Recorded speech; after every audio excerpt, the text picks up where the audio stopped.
Halo, perkenalkan, nama saya Harunisa Trisafati. Saya seorang mahasiswa di Departemen Biologi, Fakultas Sains dan Matematika, Universitas Diponegoro.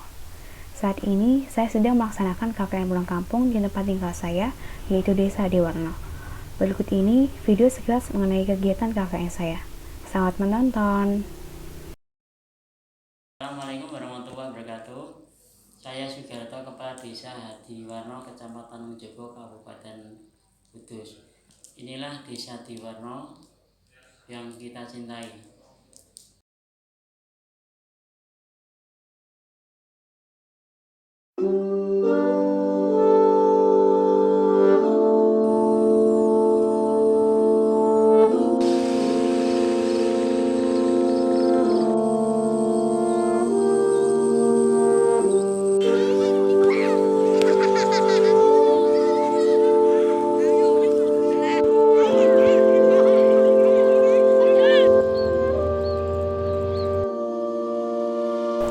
Desa Adiwarno merupakan salah satu desa yang ada di Kecamatan Mojobo. Desa Adiwarno berada pada bagian timur laut dari Kecamatan Mojobo. Nama Desa Adiwarno berasal dari dua kata, yaitu Hadi yang berarti baik atau bijak, dan Warno yang berarti bermacam-macam. Nama ini diberikan oleh kepala desa pertama, yaitu Bapak Marto Sukismo. Beliau berharap dengan nama desa yang beliau berikan, muncul orang-orang baik yang berasal dari Desa Adiwarno yang selalu berpikiran positif, kreatif, mempunyai keinginan untuk membangun dan memajukan Desa Adiwarno menjadi lebih baik. Desa Adiwarno memiliki luas sebesar 259,5 hektar yang terdiri atas 22 RT dan 4 RW dengan jumlah penduduk 5.287 jiwa. Dari luas wilayah Desa Adiwarno, sebanyak 170 hektar merupakan area persawahan. Hal tersebut menjadikan petani menjadi salah satu pekerjaan penduduk Desa Adiwarno. Petani Desa Adiwarno menanam beberapa macam tanaman seperti padi, cabai, tebu, jagung, dan kacang hijau. Mayoritas penduduk Desa Adiwarno beragama Islam. Terdapat 5 masjid yang berdiri di Desa Adiwarno, yaitu Masjid Baitul Salam yang berada di Duku Gambir, Masjid Baitul Rohim di Duku Tampingan, Masjid Baitul Mutakin di Duku Tampingan, Masjid Nurul Iman di Duku Tampingan, dan Masjid Baitul Aziz yang merupakan salah satu cagar budaya yang ada di Kabupaten Kudus. Masjid ini dibangun sekitar abad 16 Masehi dan merupakan sebuah bukti akan perjalanan sejarah syiar agama Islam di tanah Jawa. Beberapa komponen bangunan masih dapat dilihat sampai sekarang, seperti Gapura Padulekso yang memiliki ukiran Trisula Naga yang diartikan bahwa masjid ini dibangun pada tahun 863 Hijriah. Selain Gapura Padulekso, komponen bangunan lainnya yaitu mimbar, mihrab, dan soko tiang masih dipertahankan. Terdapat juga peninggalan sumur yang sampai sekarang masih bisa digunakan yang bernama Sumur Panguripan. Dinamakan Sumur Panguripan karena pada tahun 1970-an terjadi kemarau yang menyebabkan kekeringan, tapi sumur ini tidak pernah kering dan digunakan untuk kehidupan masyarakat di sekitarnya. Di bidang pendidikan, di Desa Adiwarno terdapat 2 TK, 4 SD, yaitu SD 1 Adiwarno, SD 2 Adiwarno, SD 3 Adiwarno, SD 4 Adiwarno, dan 1 MI yaitu MI Imadudin. Di bidang kesehatan, terdapat puskesmas pembantu yang melayani masyarakat 3 kali seminggu. Di bidang prasarana, terdapat 1 lapangan sepak bola dan 1 lapangan voli.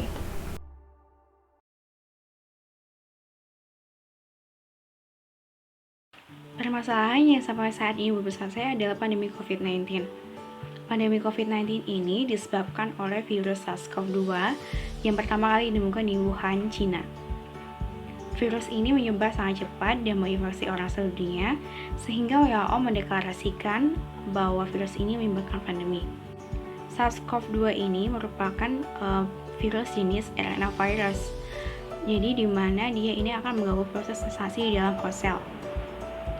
Virus ini juga termasuk sense positif, di mana ketika dia masuk dalam tubuh kita, dia akan aktif bereplikasi, membentuk komponen virusnya, dan dia akan menginfeksi sel lainnya. Virus SARS-CoV-2 ini masuk dalam pernapasan kita melalui droplet. Droplet ini lebih kecil loh daripada asap rokok. Asap rokok aja kita nggak tahu kecilnya seberapa. Nah, droplet ini bisa berasal dari batuk, bersin dari orang yang terinfeksi, sehingga penting bagi kita untuk selalu pakai masker sebagai perlindungan terhadap jalur pernafasan kita. Selain itu, virus SARS-CoV-2 ini juga berasal dari oral fecal route, atau saat kita selesai BAB, kita nggak mau cuci tangan kita secara benar atau bersih itu. Saat ini penting sekali untuk kita mencuci tangan, karena tangan kita gunakan untuk memegang benda-benda, dan juga menggunakan kita makan. Nah, kita nggak tahu kalau misalnya benda yang kita pegang itu mengandung atau di permukaannya itu ada virus SARS-CoV ini gitu. Jadi penting bagi kita untuk menjaga kebersihan tangan kita dengan mencuci tangan dengan sabun atau menggunakan hand sanitizer. Berikut ini akan sedikit penjelasan dan juga tutorial cara membuat hand sanitizer sendiri, yaitu dengan penambahan ekstrak gel aloe vera. Halo semuanya, jadi di sini aku akan bikin tutorial cara membuat hand sanitizer sendiri dengan penambahan ekstrak aloe vera atau lidah buaya. Untuk bahan-bahan yang kita gunakan, yang pertama adalah alkohol. Alkohol merupakan bahan dasar dalam pembuatan hand sanitizer. Hal ini karena bahwa alkohol ini bersifat antiseptik atau bisa membunuh bakteri patogen atau virus. Nah, cara kerja dari alkohol ini adalah mendenaturasi atau mengkoagulasi protein yang ada pada bakteri atau virus tersebut. Nah, kita bisa menggunakan alkohol 70% atau 95% atau 96%. Nah, di sini aku memakai alkohol 70%. Jadi alkohol 95% ini akan aku larutkan encerkan menjadi 70% gitu, dengan penambahan aquades. Nah, selanjutnya ini adalah aquades. Seperti yang sudah saya katakan sebelumnya, bahwa aquades ini adalah bersifat pelarut universal. Jadi untuk melarutkan senyawa-senyawa yang menjadi konsentrasi yang lebih kecil gitu. Selanjutnya di sini adalah glycerin. Jadi glycerin ini ditambahkan dalam hand sanitizer berguna untuk memudahkan aplikasi dalam kulit, dan juga dia ini membantu dalam menguatkan dari alkohol ini, karena alkohol ini mudah menguat. Selanjutnya adalah ekstrak gel aloe vera. Nah, kita bisa membeli ekstrak gel aloe vera ini atau membuat sendiri dengan blendernya. Nah, aloe vera ini kita tambahkan dalam hand sanitizer ini bertujuan untuk membuat kulit kita lebih lembab, karena sifat alkohol ini membuat kulit kita kering.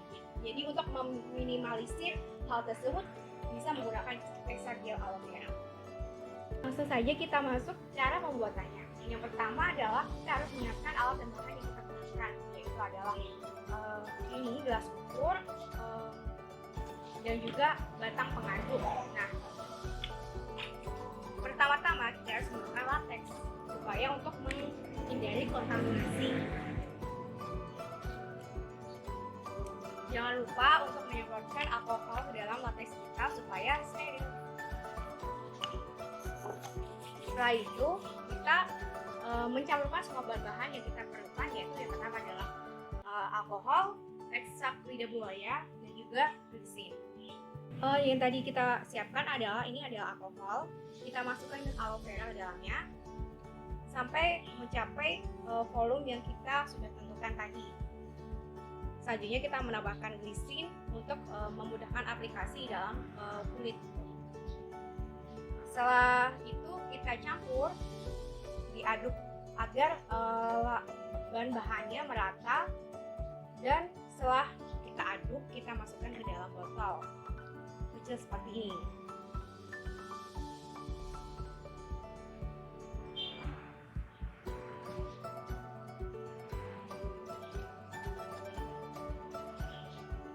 Setelah itu kita tutup.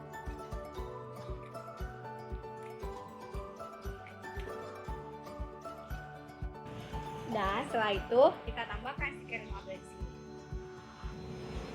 Nah, sudah jadi. Nah, pada label ini tertera ada nama penduduknya, yaitu hand sanitizer, lidah buaya aloe vera, dan sedikit mengenai informasi mengenai lidah buaya dan kenapa kita harus menampakkan lidah buaya seperti itu. Dan di sini ada tulis komposisi dan juga ada isi tulisan KKN Tinggi 2 Undip 2021. Terima kasih.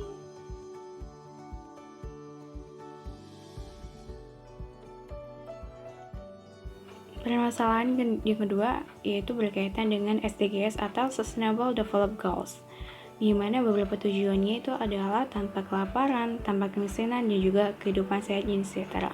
Namun, populasi manusia ini semakin lama semakin meningkat gitu, dan juga diikuti dengan bertambahnya pertumbuhan bangunan, baik untuk rumah tinggal atau untuk usaha, sehingga hal tersebut mengakibatkan lahan tanah kosong ini semakin berkurang, sehingga minat masyarakat untuk berbudidaya ini semakin berkurang gitu. Nah, untuk solusinya yang kita bisa gunakan adalah dengan budidaya dalam ember atau budidamber, di mana kita akan budidaya ikan lele sebagai protein hewani, dan juga di atasnya nanti ada kangkung yang bisa digunakan sebagai sayuran untuk pemenuhan gizi sehari-hari, sehingga goals dari SDGs ini dapat tercapai. Berikut ini ada tutorial cara membuat butik gambar dan sedikit informasi tentang butik gambar. Jadi di sini aku membuat butik gambar atau budidaya dalam ember. Nah, butik gambar ini nantinya saya akan memelihara ikan, lebih tepatnya ikan lele di ember. Nah, di atasnya nanti ada sayuran yaitu berupa kangkung atau sawi. Nah, untuk proses pembuatannya, yuk mari. Untuk alat dan bahannya, ini ada kita menggunakan ember. Yang kedua adalah botol plastik yang sudah dilubangi bawahnya dan juga di sampingnya, dan ada pengait untuk diikatkan di dalam ember. Selanjutnya ada arang. Arang ini berfungsi sebagai penetralisir racun gitu. Dan tentunya kita membutuhkan benih ikan lele, kapas sebagai media tanam untuk kangkung dan juga sawi, dan benih sayuran yaitu saya menggunakan kangkung dan caisip atau sawi. Yang pertama, kita akan membuat media tanam untuk sayurannya. Di sini kita menggunakan kapas, dimasukkan ke dalam gelas. Selanjutnya nanti ini akan diisi biji sayuran ke arang. Kita masukkan biji sayurannya ke dalam gelas plastik ini. Selanjutnya kita tambahkan arang, nah, secukupnya saja.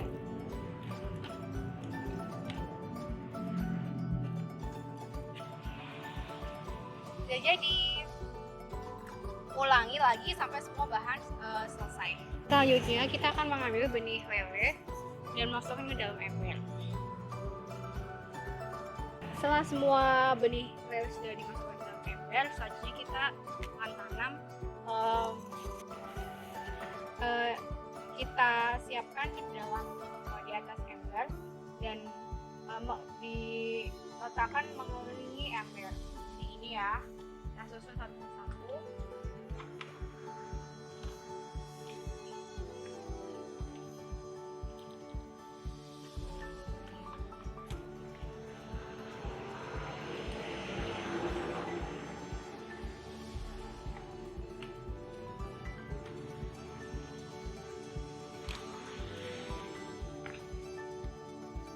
Dan benih gambar sudah siap.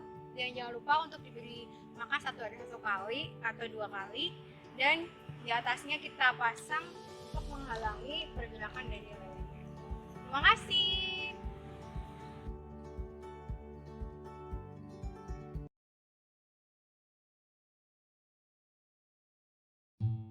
Kegiatan sosialisasi program kerja KKN dilaksanakan secara door-to-door ke rumah warga RT 2 RW 3 Duku Gambir, Desa Adiwarno. Hal tersebut dilakukan untuk menghindari kerumunan dan mencegah penyebaran COVID-19.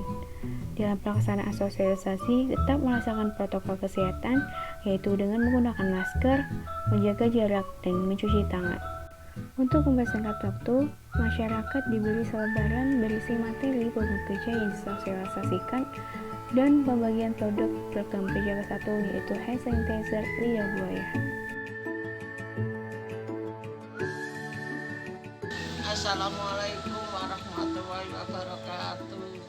Saya kedatangan mahasiswa Undip yang akan KKN yang akan memberi sosialisasi pembuatan hand sanitizer, dan saya diberikan langsung hand sanitizer yang sudah jadi. Sekiranya nanti saya setelah sosialisasi, insya Allah saya akan membuat hand sanitizer sendiri. Makasih. Assalamualaikum warahmatullahi wabarakatuh.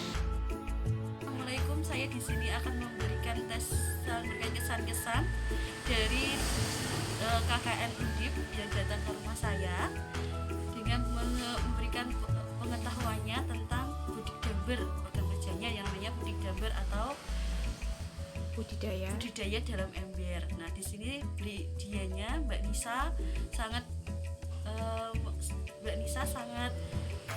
menjelaskan dengan sangat baik dan bagus tentang budidaya itu.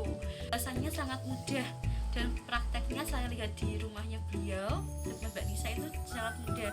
Jadi kemungkinan saya di kemudian hari saya akan mempraktekannya. Nah, semoga tidak hanya saya saja yang mempraktekannya, semoga teman-teman atau tetangga sebelah juga ikut mempraktekkan budidaya jalur ember. Terima kasih.